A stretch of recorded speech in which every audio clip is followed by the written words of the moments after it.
Hey everybody, it's Tripl-L coming in with a My Hero Academia 332 spoilers. This is my spoiler walkthrough video. You can already see the title. I'm not feeling that strongly about the chapter. When I read the spoilers this morning, it was kind of underwhelming. I think that's the overall thing. It's pretty underwhelming.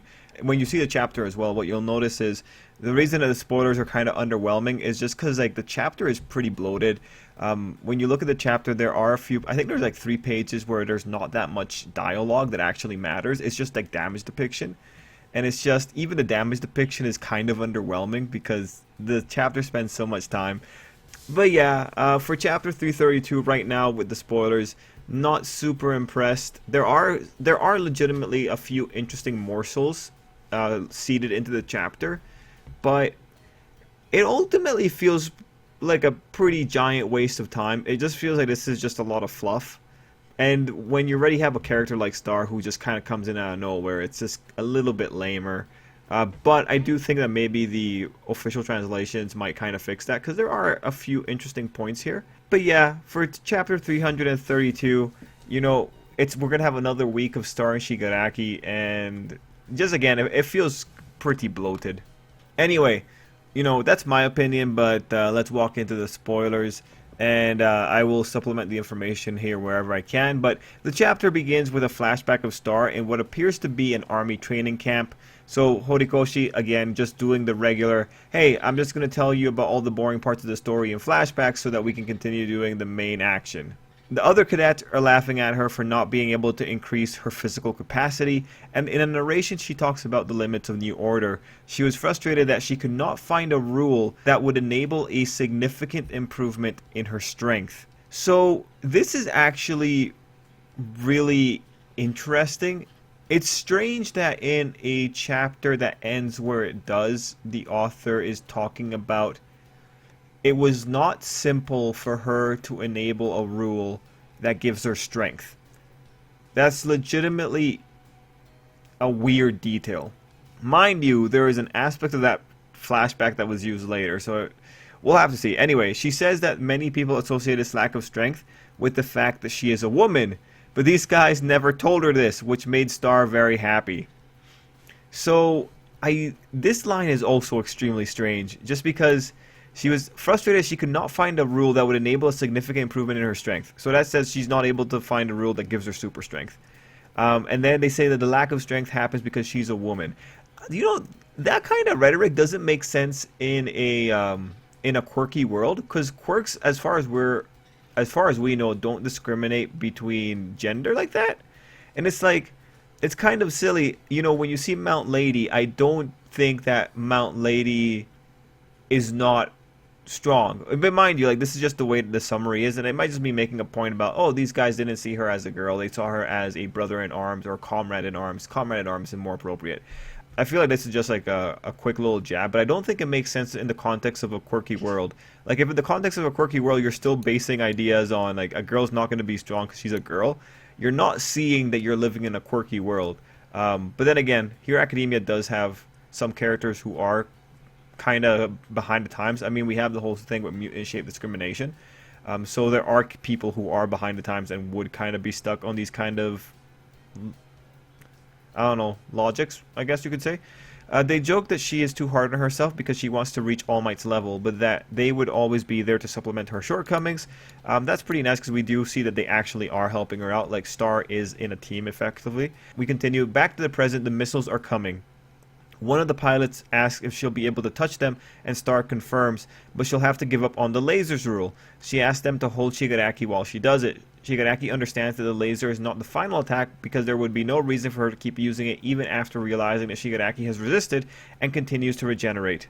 So Shigaraki just reads her really well. He realizes that something else is coming and decides to go for a gamble. Star starts a countdown, 3, 2, 1, laser deactivated, and she grabs the missile with the air giant's hand.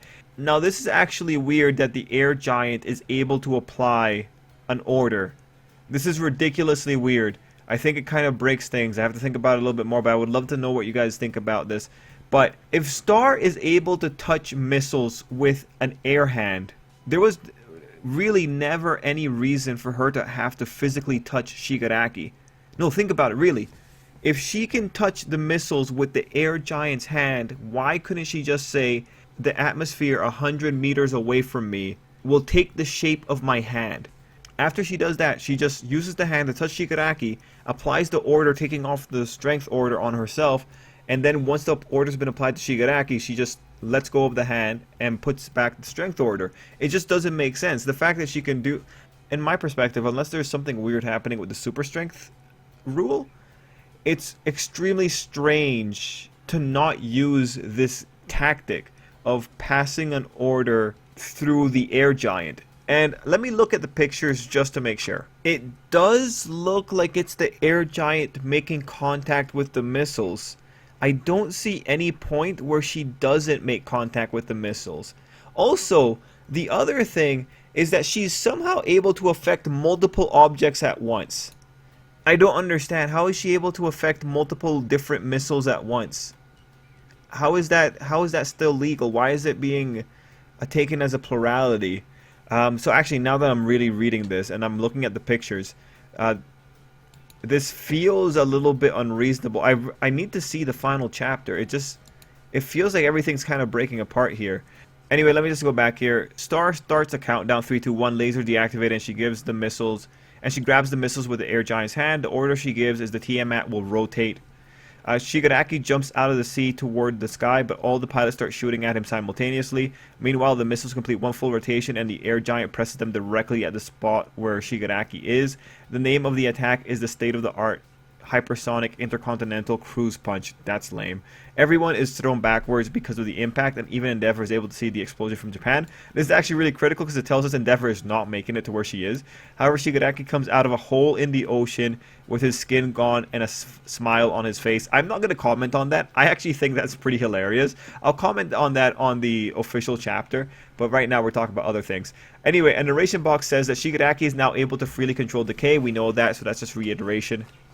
And we see the panel, from the war when he decided to not decay a part of the doctor's lab. Shigaraki himself explains that after noticing that a stronger blow was coming and deducing that the new order's limit was 2 rules, he opened a hole in the ocean floor as soon as the laser dissipated and hid there. Alright, you know, honestly, I don't really mind that. I do kind of wonder about, you know, when you look at the picture of the crater that the missiles leave, it's like, that's all. So it's a little bit lame, but what the pilots thought was Shigaraki was just the Nomu that was used as bait, which I think was actually pretty cool. That's what they were shooting at. They mobilized to try to protect Star, but the Nomu explodes and breaks their formation. Shigaraki starts to jump between the jets, getting closer to Star. He then lands in the leader's ship, who asks Star to crush them both with Air Giant. He thinks that in that state, Shigaraki couldn't resist a blow this big, so he offers himself as a sacrifice to guarantee their victory. Star hesitates for a second because they had been friends since their army training. Shigaraki takes advantage of her hesitation and leaps towards Star, touching her face. And you know, that's a cliffhanger. Like, it's actually completely possible that she's fine next week because of some kind of weird thing going on. Like, it's so hard to really say. And so when you look at that, the flashback at the beginning is just there to say like, oh, hey, these guys are friends. I do think it's a little bit lame that, you know, they start this off with the idea that Star's ready for these guys to go down in a blaze of glory. She's ready to say that these guys died together and all that. And, you know, I know it's super heroic, but this is also military personnel. And in terms of, like, the story, I do think it's just kind of a waste of time to spend all that time just kind of suggesting that these people are going to be super hardcore and then have Star just be a normal person at the end of the day on this one. Not really big deal, not a really big gripe. The big gripes here so far are with the way that New Order is kind of coming out. Just because I think it should be illegal that she's affecting multiple missiles. Because now if you're... Like, I understand the reasoning, the Tiamat. The Tiamat itself might refer to a group of missiles. But then this turns into a thing like where if there is a flock of crows, Star could just say, the murder of crows will do this, right? You ultimately use legalese or semantics to get around a grouping of things. Now, like, really, if Star touches a bunch of children, could you just say the children will have this rule applied to them? Because it's a plurality, right? If you're going to do this with the Tiamat, you should be able to apply it to everything else, is what I'm initially thinking. But mind you, there might be something going on that I'm misinterpreting. In terms of any extra information, One thing I've seen the people discussing in the spoiler discussions is people are thinking like Shigaraki comes out of this explosion and the man is able to survive like without a problem. Well, he survives, but he looks like a zombie. It actually looks pretty cool. So with the spoiler discussions, I've seen a lot of people just saying that how are you going to be able to kill Shigaraki? Like the man is surviving everything. And even with this little thing that he does where he hides in the ground, he still gets like super damaged, but it's enough, but he's still well enough to survive. There's one thing that the author's been doing and he's going to do with this chapter is that he keeps saying that Shigaraki would have received a fatal wound. So clearly there's a way to kill Shigaraki. Like even in this chapter, when he's talking about the missiles, if he was slow by a second, it would have been a fatal wound. What does a fatal wound really mean when someone is able to regrow their head?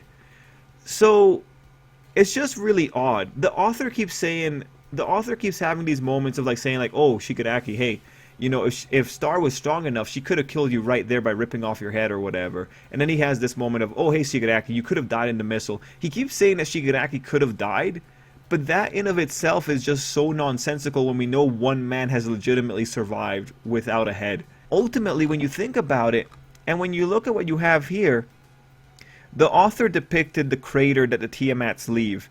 And the thing is, it's multiple missiles. The crater that they leave doesn't seem that big. It really depends. It depends on your sense of scale. I don't think it's fair to actually hit on the sense of scale here. Because maybe it is big. Like there's only one reference point, which is a person-sized hole. But I think the fact that I can see the hole in the ground is the issue. Then again, I don't know what kind of power like a bunch of missiles would have on the Earth to make a crater. So, you know what? I don't have a sense of scale when it comes to the destructive capabilities of state-of-the-art missiles. Anyway, the chapter is ultimately extremely light because it's a chapter of just a lot of damage depiction. But when you are able to get away from missiles by simply digging a hole in the ground, I can't really say that I care all that much. I don't think your missiles are all that great, just because simple solutions for really complicated problems. Like, all that technology was beaten by Shigaraki just digging into the ground like a mole rat. Yeah, this is definitely a chapter where I'm going to be very curious when it comes to the final translation and just the final stuff. I'm definitely going to be checking out the scans tomorrow just to see what exactly is going on here. Oh, there's one last thing. The editorial comment for the chapter is that hand has reached her. The decisive battle ends up at, and then there's a dash, which that tells me that there might be like, that tells me that there could be something, like one last wrinkle, but they could also just go for a straight win.